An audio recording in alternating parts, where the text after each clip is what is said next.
Hey guys, it's Rich with your first actual installment of the Christo-Pagan series. In this video, I'd like to talk to you guys about the Book of Shadows. Originally, the Book of Shadows was called a grimoire, and that basically comes from an old French word that means book written in Latin. Gerald Gardner in 1949 coined the term Book of Shadows, and has since become the accepted meaning as a book that contains a person's magical journey.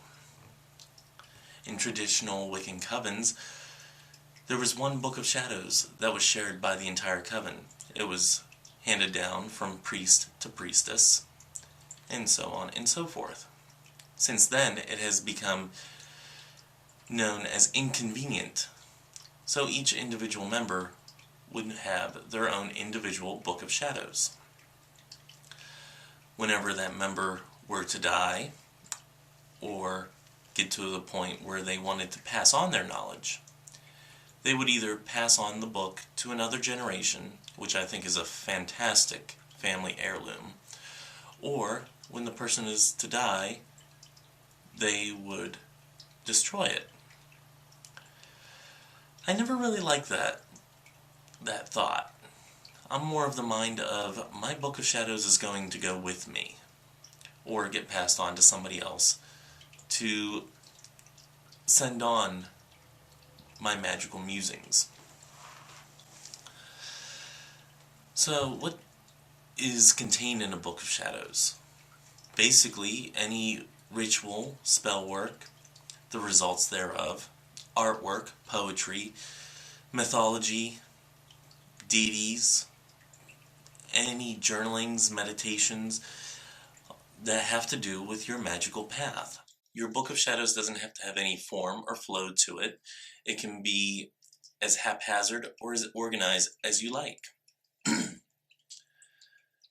Many people like the idea of a binder, a 3-ring binder. Some people like the digital Book of Shadows kept on their computer. I like the traditional bound books. This is actually my first Book of Shadows, a regular 5-star notebook. Plenty of pages, easy to purchase.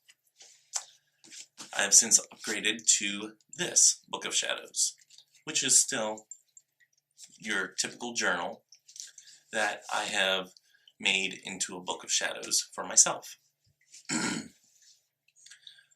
Once you have a Book of Shadows, whether it be a 5-star notebook, binder, a computer program, or journal, what do you put in it? It's basically anything in your studies that whenever you read it or you study it, that you have to write it down and say, I need to remember this. It's a step-by-step of anything that you want to remember in your studies or along your path. I have to advise a word of caution with all this, because whenever I started my studies, I wrote down everything. Soon my Book of Shadows was somebody else's sacred book, not necessarily mine. And it still holds true kind of with this one. It has rituals and spells from other people's ideas, not necessarily mine. Since I have come to this realization that my thoughts and feelings aren't necessarily the same as others, I'm starting to change my Book of Shadows. It's starting to become more of my sacred book, my magical musings. So I would give a word of caution to anybody that is just transcribing somebody else's thoughts and feelings. Since this is a Christo-Pagan series, I wanted to give a Christian aspect as to the high esteem that sacred books have to us. One of my favorite stories is of St. Anthony of Padua. St. Anthony is one of my favorite saints out there, and I have a couple of the 3rd-class relics of St. Anthony, and I really enjoy them. One of the things that St. Anthony is most known for is as the patron saint of lost items. And this goes back to a story that St. Anthony had a book of Psalms that also had his personal teaching notes in. And whenever he had his order, one of the members chose to leave the order. On his way out, he took St. Anthony's book. Well, St. Anthony really wanted his book since it was a prized possession. To even have a book back in those days, they were all handwritten. And St. Anthony wanted it back. So he prayed to God. He said, hey, can I get this book back? And not only did the book come back, but so did the member of his order. So that's one of my favorite stories of sacred books. And soon, your Book of Shadows will become that sacred book to you. Mine is getting to that point. Not quite there yet, but still very much a prized possession of mine. So whenever you have your Book of Shadows, what's the first thing you want to do to it? In my opinion, you want to dedicate and bless your Book of Shadows. Your dedication is basically telling the universe and telling your book that it is much more than a journal. This is a journal. This is a sacred text. Whenever I dedicate it, what I basically do is I just let this book know that it is going to be something far beyond a journal of sorts, much more than writings. It's going to be something that will help me navigate in times of trouble and times of stress. It's something that will help me know where I stand in the grand scheme of things. This dedication ritual doesn't even have to be a full-blown ritual. It can just be you setting that intention with the book that this is something more than a journal. The next thing that I do is I put a blessing. And in my Book of Shadows, it is on the first page. This doesn't have to be some lengthy poem written in Latin. It doesn't have to be anything formal.